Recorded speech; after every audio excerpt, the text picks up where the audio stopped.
Na membrana muscular, nós temos diversas invaginações.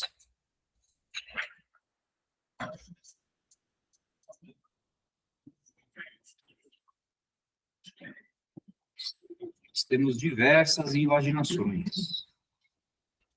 Centenas, milhares de invaginações. E são chamadas de...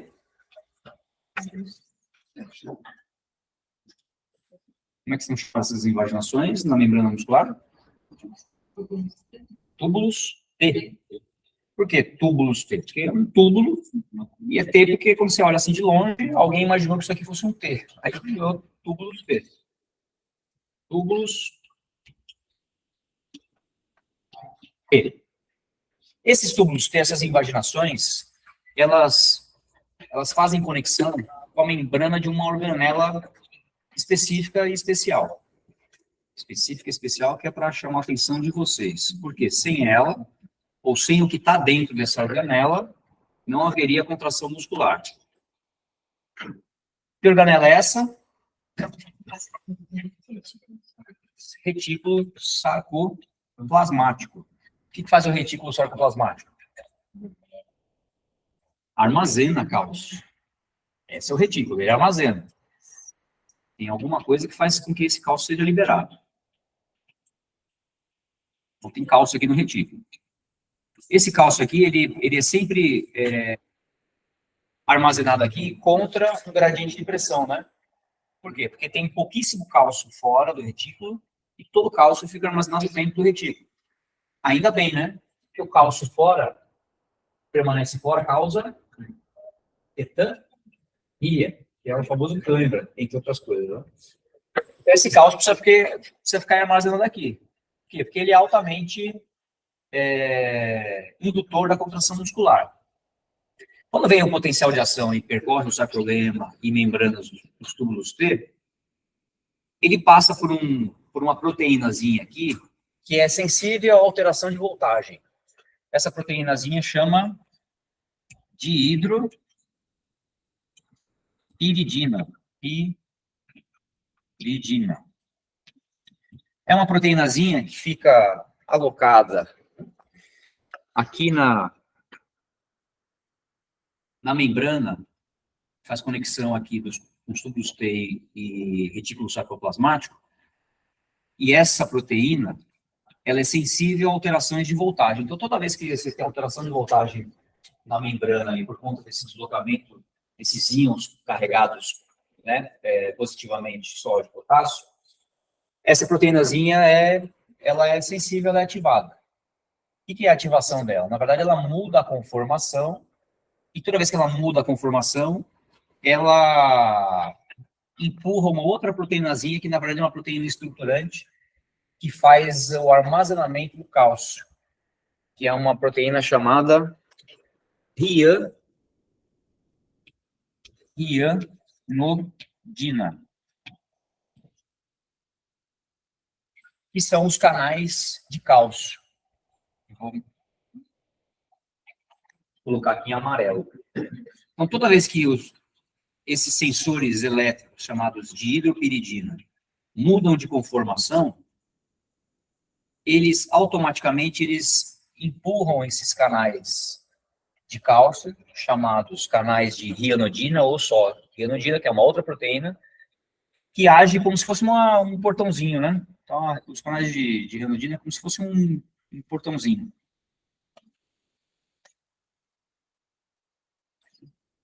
Então, toda vez que a dihidropiridina muda de conformação e acaba empurrando esses canais se abrem para a passagem de cálcio que estava num meio de alta concentração e agora, como tem a passagem livre, o cálcio vai para o meio de menor concentração.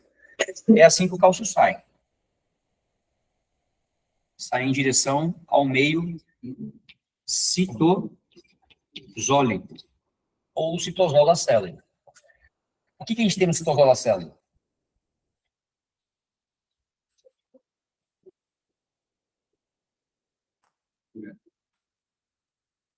Vou apagar só isso aqui, tá? que a gente tem no citosol da célula? Vamos lá, gente. Vamos lembrar aí das aulas Professor, do Mário e da Michelle. depois que o cálcio vai para o meio de menor concentração, qual que é ele? Isso. Pergunta, o que tem lá no citosol? Daí Cálcio vai estava armazenado. no citosol. Isso. O cálcio estava armazenado aqui no retículo sarcoplasmático e ele é liberado para fora do retículo. O que a gente tem fora do retículo? A gente está falando da célula muscular. O que tem na célula? Tem as organelas, tem água e tem onde músculo? Tem as que a gente gosta de comer no churrasco. Proteína. O que a gente faz do boi? A gente come todas as proteínas contrárias do boi. Um pouco de gordura junto. Inclusive a gordura que fica gostoso, né? O que a gente tem então no meio citosólico? Vou ampliar a imagem aqui. A gente tem um monte de proteína contrátil.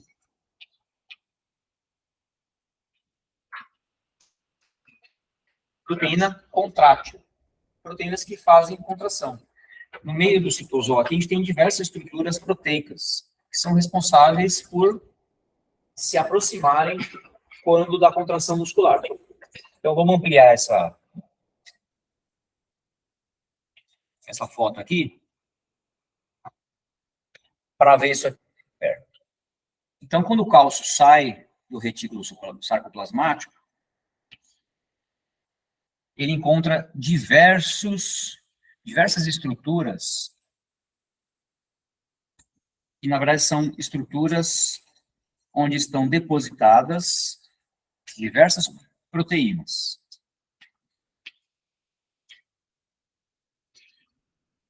O que é isso aqui? Professor, podia ser uma beliche de 3 andares, mas eu não acho que não é beliche. Um armário. Não, não é um armário. Isso aqui é um... Qual que é a menor unidade sarcômero? É um sarcômero. E a gente tem centenas, milhões de sarcômeros dentro do músculo, né? Quando a gente olha na menor unidade funcional, chamado sarcômero, quais são as proteínas que compõem o sarcômero? A gente tem proteínas estruturantes aqui, né? Caseatinina e outras estruturantes, mas a gente tem algumas, que são as mais importantes, né?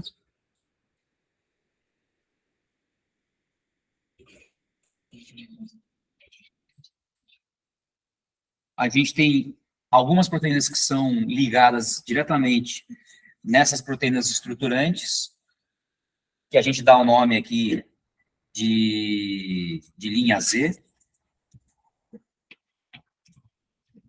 Linha Z. E entre cada linha Z, entre duas linhas Z,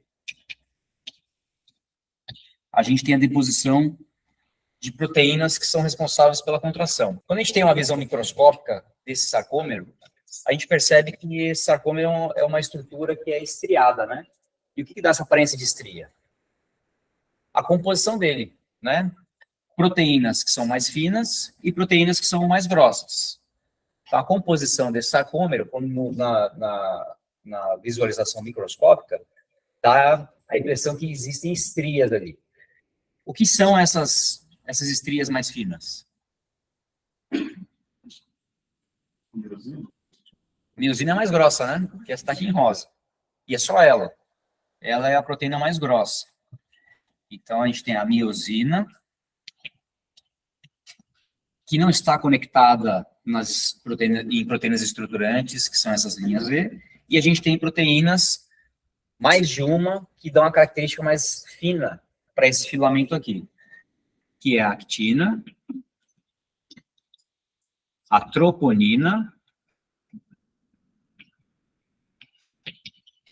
e a tropomiosina. Actina, miosina, actina, troponina e tropomiosina. Passar um buraco aqui para escrever isso agora.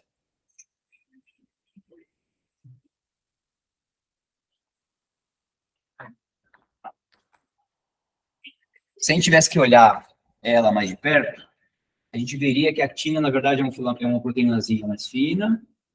Aí a gente tem uma proteína que vai se enrolando meio que numa espiral a actina.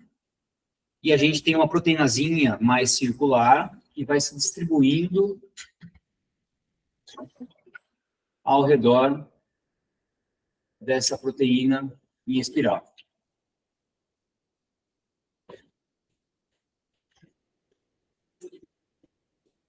Qual que é essa proteínazinha aqui que está por baixo? A actina.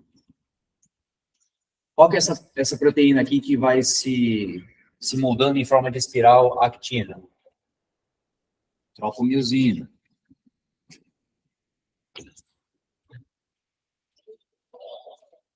E quem é essa proteínazinha aqui de rosa? Troponina. Essa troponina, ela tem 3 sítios, né? A troponina, ela pode ser dividida em três sítios. Tem um sítio que, uma parte dela, que tem alta afinidade com cálcio. Tem uma parte que não tem afinidade com cálcio, tem uma parte nativa doadora, e tem uma parte dela, dessa estrutura proteica aqui, que tem uma afinidade muito grande com cálcio, que é a troponina C. Por quê? Porque é uma regiãozinha dela que ela tem alta afinidade com cálcio. Se o cálcio for liberado, então, do retículo sarcoplasmático em direção ao citosol, que é aqui, ó, cálcio, então, inundou o citosol, o cálcio que vem inundar aqui a unidade contrátil, ou perto dessas proteínas, ele se liga à troponina C. Toda vez que tem interação cálcio-troponina C, essa interação entre cálcio e troponina faz com que a conformação da tropomiosina mude. É como se ela estivesse escorregando. É como se ela estivesse mudando a localização onde ela repousa sobre a actina. Quando isso acontece, ela descobrir mesmo, de tirar a cobertura dos locais que ela fica bem em cima, dos sítios ativos para a miosina. Então, a actina, que tem sítio ativo, tem afinidade com a miosina, esses sítios de afinidade da actina com a miosina ficam cobertos pela tropomiosina.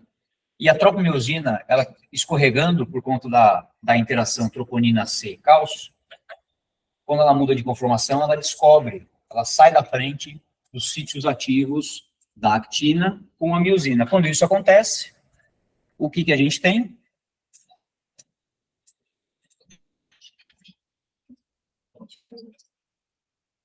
Ciclo das pontes cruzadas. Quando isso acontece, então a miosina está pronta.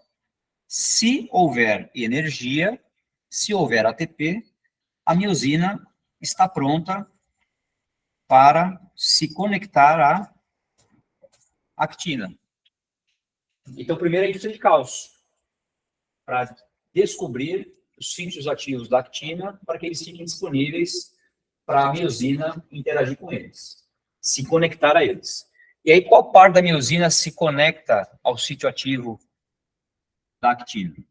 É como se fosse um buraquinho, né? Qual é a parte da miosina que se conecta aos sítios ativos da actina? Cabeça da miosina. Mas é um movimento natural ou espontâneo? Não. Precisa de quê? Precisa de energia. Então, aqui na cabeça da miosina, a gente tem que ter a deposição de uma concentração de disponível de ATP. Então, a gente tem que ter ATP aqui. Por quê? Porque essa movimentação mecânica da cabeça da miosina se ligando ao sítio ativo da actina gasta energia. Não é uma coisa sem gasto de energia. Então, precisa ter ATP para a cabeça da miosina se fletir em direção ao sítio ativo da actina.